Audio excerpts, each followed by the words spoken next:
When you think about astronomy, historically, the picture is pretty romantic, isn't it? Yeah, definitely. Like Galileo, maybe, peering through a small telescope. Right, sketching things out star by star. It Mhm. felt, well, huge, but maybe understandable with enough patience. That slow, careful process.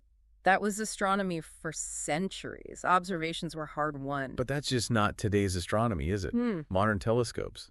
They're not just seeing more, they're unleashing a flood, an absolute avalanche of data. Uh-huh. We're talking amounts of information that are hard to even wrap your head around compared to just a generation ago. It really is like trying to drink from a fire hose. The sheer amount, the speed it comes in, how complex it is. Yeah, it completely swamps the old ways of doing things. Manual inspection. Forget it. And that brings us right to the core question for this deep dive. How on earth do you make sense of that? How do you find the gold, the actual discoveries, buried in all those petabytes? And the answer, more and more, is turning out to be artificial intelligence. Exactly. So this deep dive, it's all about AI and how it's just completely transforming astronomy.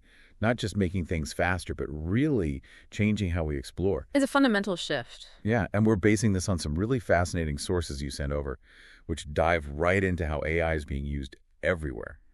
Finding things, controlling telescopes, even thinking about what discovery means now. These sources really highlight how AI is moving from just being a computational tool in the background to being a core part of the scientific process itself in astronomy. So our mission here is to unpack all that, pull out the key takeaways, and give you a clear picture, a shortcut really, to understanding this whole intersection of tech and cosmic discovery. Okay, let's start with that data problem. Why is AI so necessary? Well, the sources make it crystal clear. The scale is just, it's exploded. Oh, totally. I mean, think about something like the Sloan Digital Sky Survey, SDSS. That was huge back in the day, early 2000s. Maybe cataloged, 100 million objects? Yeah, and that felt enormous then, groundbreaking. But now, current surveys are pulling in billions of sources. Oh. Billions. It's a completely different ballgame already. And the future. It gets even crazier. Your sources mention things like the Square Kilometer Array, the SKA. When that's fully up and running, it could generate something like 1 exabyte of raw data every single year. An exabyte, it's hard to even conceptualize. Right. They say it's like all the internet traffic from the year 2000 packed into 12 months. And then there's the Vera Rubin Observatory's LSST that's looking at 800 petabytes over its lifetime. Which is more data than all previous optical astronomy archives put together. So it's not just the sheer size, the volume. No, absolutely not. The velocity is critical too. Data streaming in constantly from these instruments, sometimes every few seconds. Okay. And if you're looking for transient stuff, things that flare up and fade fast like supernovae, you need analysis in minutes, maybe hours, not weeks or months later. Time domain astronomy, they call it. Exactly. And that demands real-time processing. You just can't wait. Plus, it's all sorts of different data, right? Complex stuff. Oh, yeah. You've got optical, radio, X-ray, gamma rays, and now even gravitational waves. This whole multi-messenger astronomy idea combining signals.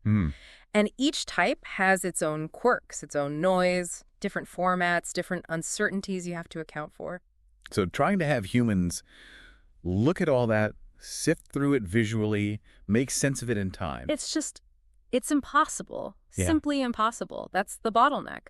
We have these amazing instruments, but we can't keep up with what they're telling us. And that's the opening for AI, right? As your sources lay out. Precisely. It's the main driver. The technology we built to see the universe has raced ahead of our ability to process it all manually. It's kind of wild. It is. And one of the papers you shared makes a great point. This isn't just a problem, it's a massive scientific opportunity. All that information holds potential discoveries if we have the right tools. Okay, so AI steps in.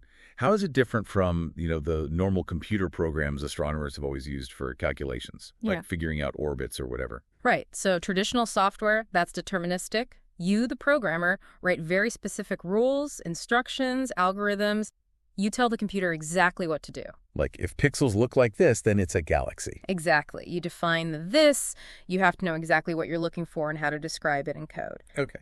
AI, especially machine learning, works differently. It sort of learns from experience. You don't give it explicit rules. Instead, you show it tons and tons of examples, millions of images, say, some you've labeled galaxy, some not galaxy. And the AI figures out the patterns itself. It learns the distinguishing features implicitly from the data. Okay. Like teaching a kid cat by showing pictures, not giving a robot a feature checklist. That's a really good analogy, yeah. And this learning approach, it has big advantages that your sources highlight. Like what? Well, adaptability, for one. Yeah. An AI might be retrained for new telescope data fairly easily, whereas traditional code might need a major rewrite. They're also naturally better sometimes at handling the fuzziness, the uncertainties inherent in astronomical measurements. And crucially for this data deluge problem, they can run autonomously on huge datasets. They don't need constant human supervision for every little thing. But it's not like AI is just kicking astronomers out of the lab, right? It feels more like collaboration. Oh, absolutely. That's a super important point your sources make again and again. AI is a tool, a very powerful tool, but still a tool. Yeah. You still need the astrophysicist. Their physical understanding is fundamental. AI is great at finding patterns, maybe things humans miss, but you need scientists to interpret those You findings. figure out what it means. Exactly. Is it real? Is it an artifact? Does it fit our theories?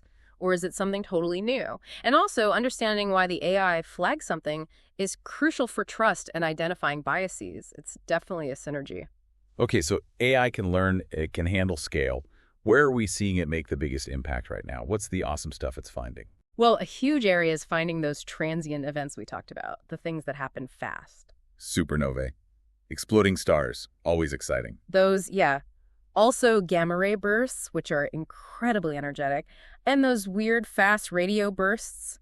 Still a bit of a mystery. Huh? AI systems are built to scan the incoming data streams, like constantly, and spot these signals basically in real time. We're talking seconds or minutes. Wow, that fast. Yeah, the speed is everything because identifying it quickly triggers alerts. It tells other telescopes around the world, hey, look over here now, so they can swing over and observe before the event fades away. So AI enables that global teamwork. It's essential for it, finding the things you'd miss if you blinked. Okay, what about the things there are just millions or billions of? Yeah. Like galaxies. Right. That's where techniques like deep learning really shine, especially things called convolutional neural networks, or CNNs.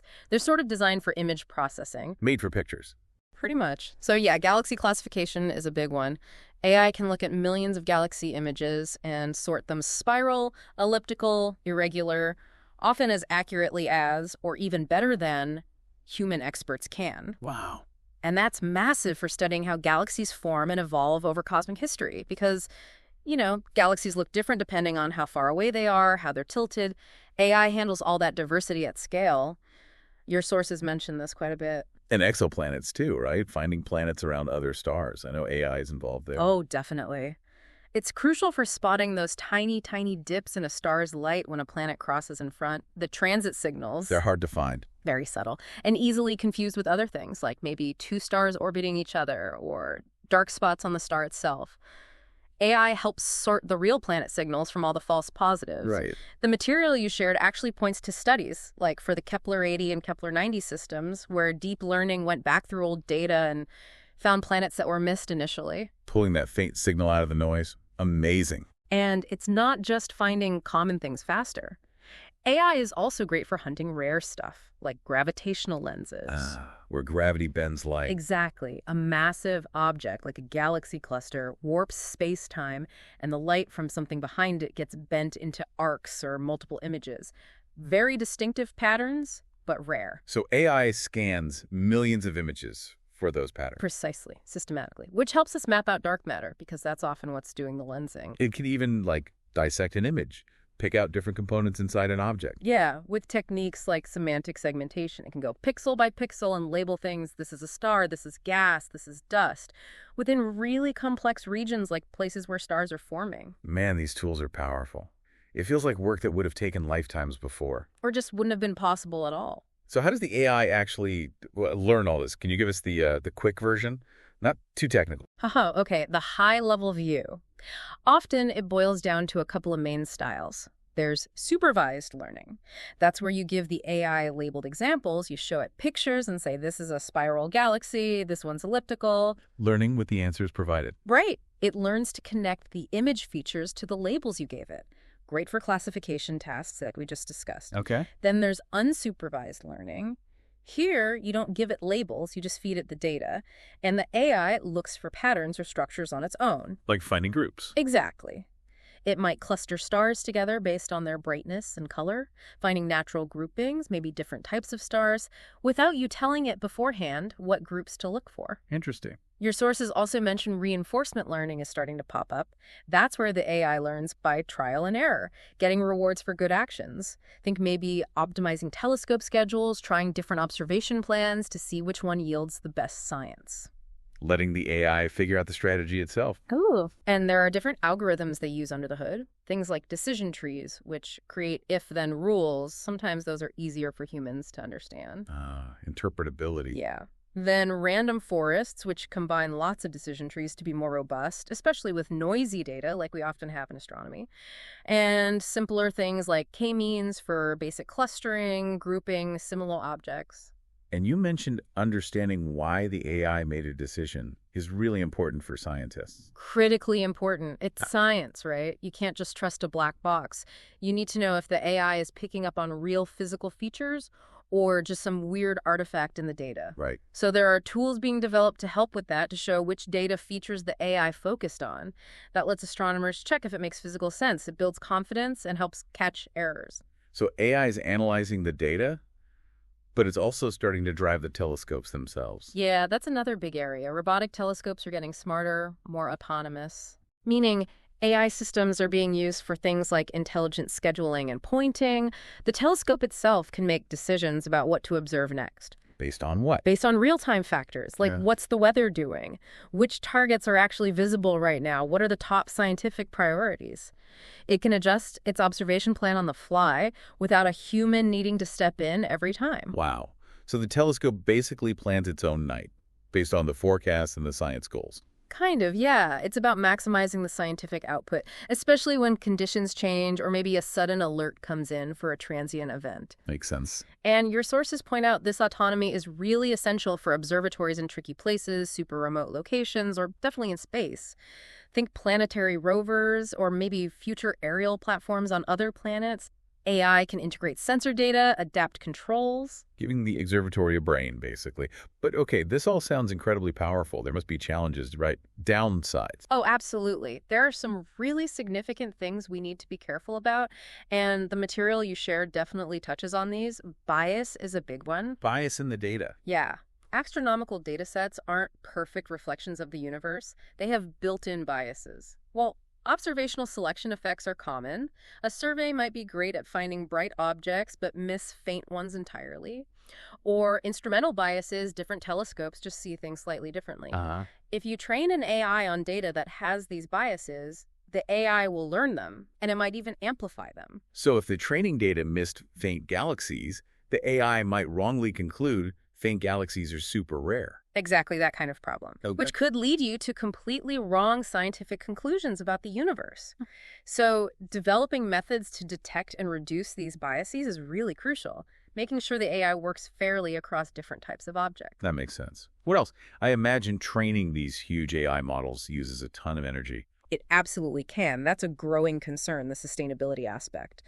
Training some of the biggest models requires massive computing power, which consumes a lot of electricity and has a carbon footprint. Right. So there's a push towards developing more energy-efficient AI algorithms and using computational resources more responsibly. It's becoming part of the conversation. And all this data coming from huge international projects, sharing it must be complicated. It really is. You've got complex issues around intellectual property, data rights across different countries and institutions, all while trying to maintain the spirit of open science, where data is shared widely for everyone's benefit.